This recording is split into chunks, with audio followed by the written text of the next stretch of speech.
علیکم ورحمۃ اللہ وبرکاتہ۔ نحمده ونصلي على رسوله الكريم اما بعد، اعوذ باللہ من الشیطان الرجیم، بسم اللہ الرحمن الرحیم۔ نحن قسمنا بینہم معیشتہم، صدق اللہ العظیم۔ میرے بھائیوں، روح کی، دل کی ایک بیماری ہے جسے حسد کہا جاتا ہے۔ اس مختصر مجلس میں عرض کریں گے کہ اس بیماری کے اسباب کیا ہیں، علاج کیسے کیا جائے، نقصانات کتنے گہرے ہیں اس بیماری کے۔ حسد کہا جاتا ہے دوسرے کو اللہ کی دی ہوئی نعمت کو دیکھ کر یہ تمنا کرنا کہ اس کے پاس یہ نعمت نہ رہے، چاہے مجھے ملے یا نہ ملے۔ اللہ نے اس کو حسن کی نعمت دی، عقل، شہرت، اولاد، مکان، اچھا کاروبار اللہ نے دیا، یہ نعمت باقی نہ رہے، چاہے مجھے ملے یا نہ ملے۔ موٹی زبان میں اسے جلنا کہا جاتا ہے، بیماری ہے۔ ایک دوسرا لفظ آتا ہے عربی زبان میں غبطہ، اردو زبان میں رشک کرنا۔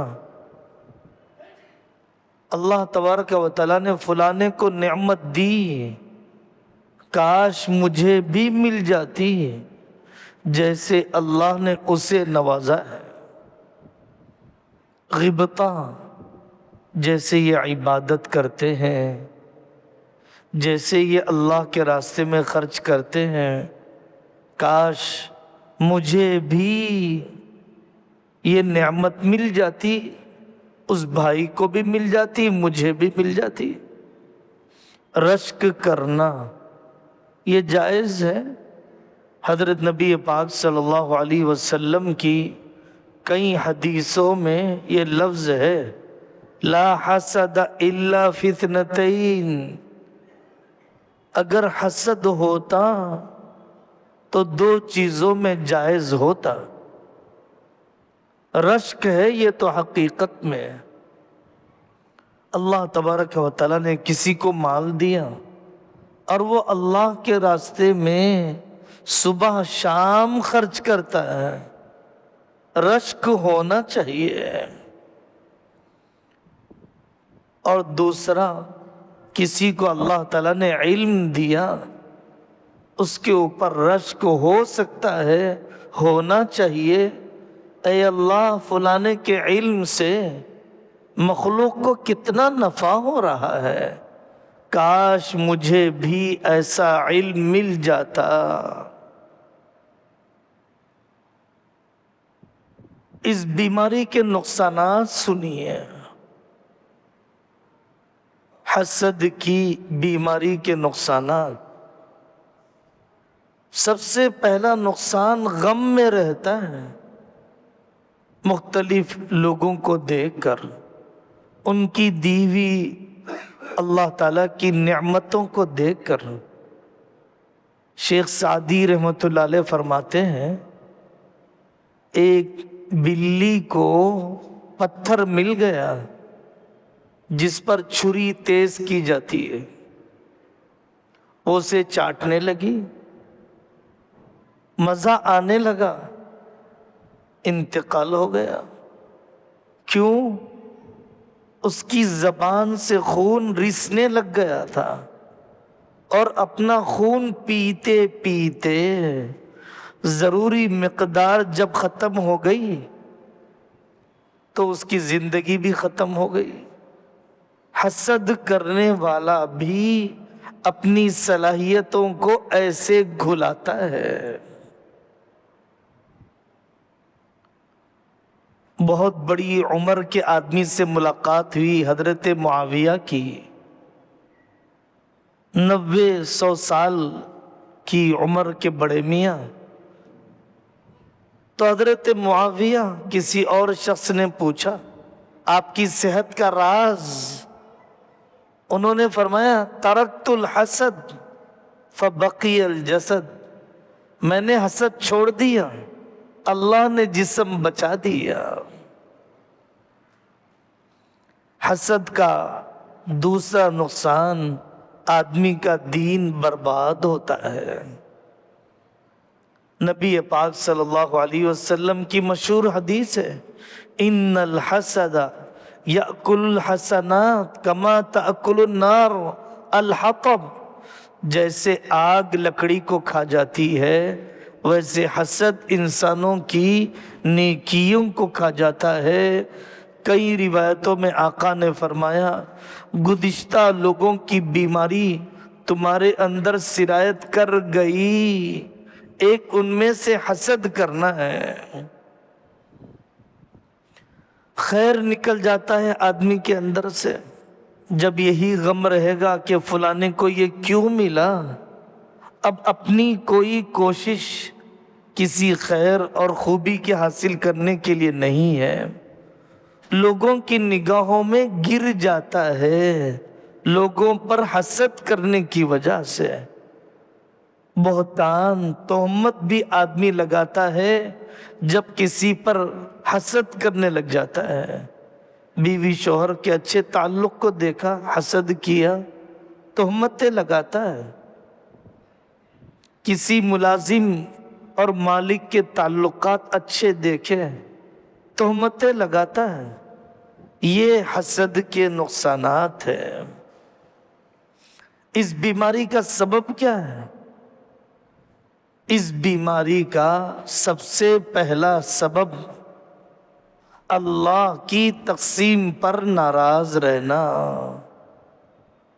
جتنی نعمتیں اللہ نے انسانوں کو دی ہے اللہ نے دی ہے۔ نحن قسمنا بینہم معیشتہم، اللہ سے بڑا علم والا کون؟ اللہ سے بڑا محبت والا کون؟ اللہ سے بڑا محبت والا، حکمت والا کون؟ اور اللہ نے سب کو دیا، اپنے خزانے سے دیا، کسی اور سے لے کر نہیں دیا۔ اس کو حسن دیا ہے دوسرے سے لے کر نہیں، اس کو اولاد دی ہے کسی تیسرے سے لے کر نہیں، اللہ نے دیا۔ اب حسد کرنے والا اللہ کی تقسیم پر ناراض ہے۔ کیوں دیا آپ نے فلانے کو صحت، اس کی صحت مجھے دیتے نہ دیتے، لیکن اتنی اچھی صحت اسے نہ نوازتے۔ حسد کی دوسری وجہ دشمنی اور کینہ، اپنے سینے کو کینے سے بھر کر رکھنا۔ تیسری بڑی وجہ ہے تکبر، میں تھا اس قابل، میری نیکیاں تھی اس قابل کہ مجھے گوری رنگت دی جاتی، مجھے یہ حسین بیوی دی جاتی، مجھے یہ تیز عقل دی جاتی۔ وہ تو نالائق تھا، اس کو کیوں دیا اللہ نے؟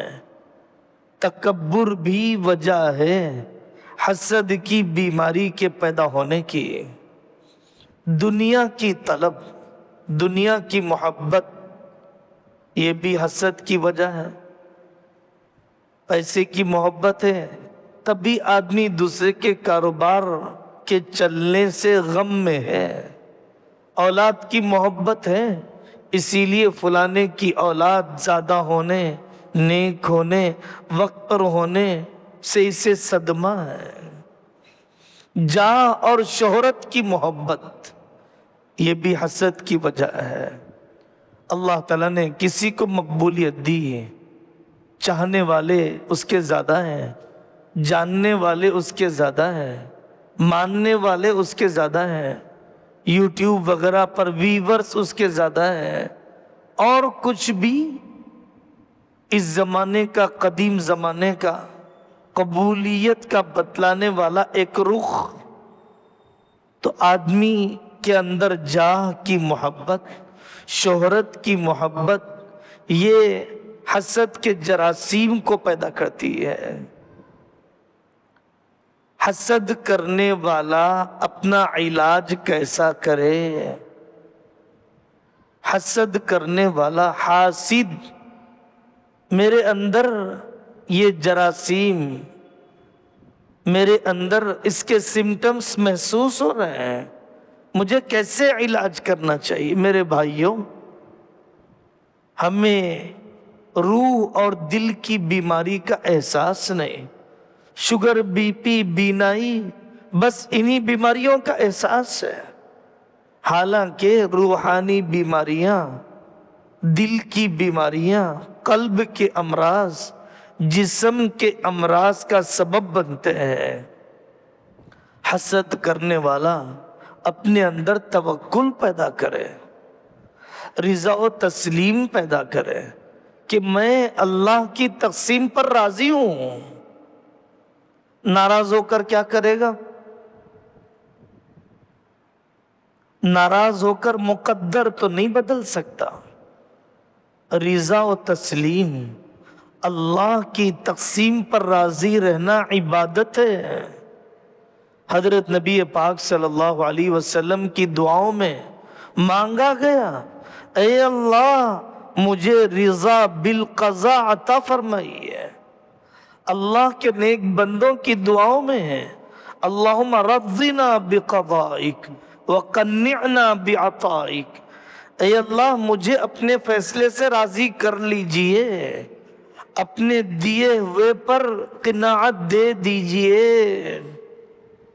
اور ایک عجیب دعا ہے حضرت آقا صلی اللہ علیہ وسلم کی، کہ آقا نے فرمایا، اللہم ارزقنی نفس مطمئنہ تشتاق الی لقائک، آپ سے ملاقات سے شوق، آپ کی ملاقات کا شوق رکھنے والا دل دیجئے، اور اے اللہ آپ کی تقسیم پر اتنا راضی رہنے والا بنا دیجئے، حتی لا احب تاخیر ما عجلت تعجیل ما اخرت، کسی کام میں دیری ہو جائے جلدی کیوں نہیں ہوا، اور کسی کام میں دیری ہو جائے جلدی ہو جائے دیر سے ہونا چاہیے تھا، اس کا کوئی خیال میرے دل میں نہ آئے، اتنا راضی رہنے والا بنا دیجئے۔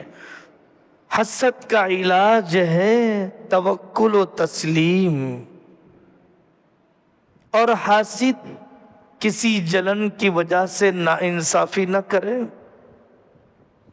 حسد کرنے والا اس دعا کا بھی اہتمام کرے، اللہم ما اصبح بی من نعمت او باحد من خلقک فمنک وحدک لا شریک لک، اے اللہ جتنوں کو آپ نے نعمتیں دی ہے آپ نے دی ہے، آپ کے علاوہ کوئی شریک نہیں۔ اس طرح اس کے حسد کی گندگی ختم ہوتی جائے گی۔ محسود کے لیے دعا کرے، اے اللہ آپ نے اس کو اچھے بچے دیے، نیک صالح بنا دیجئے، اس کا کاروبار چلایا، اے اللہ برکت دے دیجئے، اس کا گھر بن گیا آباد اور نورانی بنا دیجئے۔ حسد کا علاج ہے، محسود کے لیے آدمی دعا کرے تو حسد کی بیماری کا علاج ہو جائے گا۔ جس پر حسد کیا جائے اسے کیا کرنا چاہیے؟ جس پر حسد کیا جائے، حضرت نبی پاک صلی اللہ علیہ وسلم کی حدیث ہے کہ نعمتوں کو چھپا کر اللہ کی مدد حاصل کرو۔ ہر آدمی کے سامنے نعمت کا اظہار نہیں کیا جاتا، اتنے پیسے ہیں میرے پاس، اتنے پلاٹ ہیں میرے، یہ میری سب اولاد ہے۔ محسود کو چاہیے کہ اللہ کی دی ہوئی نعمتوں کا اظہار ہر ایک کے سامنے نہ کرے، بدخواہ لوگوں کے سامنے نہ کرے۔ محسود جس پر حسد کیا جائے، حفاظت کا دوسرا طریقہ ہے وہ قل اعوذ برب الفلق، قل اعوذ برب الناس، اور اسی طرح وہ دعا جو حضرت نبی پاک صلی اللہ علیہ وسلم نے نظر سے بچانے کے لیے حسن اور حسین پر پڑھا، حضرت اسحاق علیہ السلام اپنے بچوں پر پڑھتے تھے، اس دعا کا محسود اہتمام کریں۔ حسد تو کفار مکہ نے بھی کیا حضرت نبی پاک صلی اللہ علیہ وسلم پر۔ ان کو ہی نبی کیوں بنایا گیا؟ ہمیں نبی بنایا جاتا۔ زمین پر سب سے پہلے گناہ حسد کا ہوا، شیطان نے حسد کیا حضرت آدم علیہ السلام پر۔ کیوں مقام ملا ہے حضرت آدم کو اتنا بڑا کہ ہمیں سجدے کا حکم دیا جا رہا ہے؟ حسد کیا قابیل نے حابیل پر کہ اس کے حصے میں آنے والی بیوی زیادہ خوبصورت ہے میرے حصے میں آنے والی خاتون کے مقابلے میں۔ اسی حسد نے قتل کروایا دنیا کا سب سے پہلا۔ اسی حسد نے رشتوں کو اجاڑ دیا اس زمین پر سب سے پہلے۔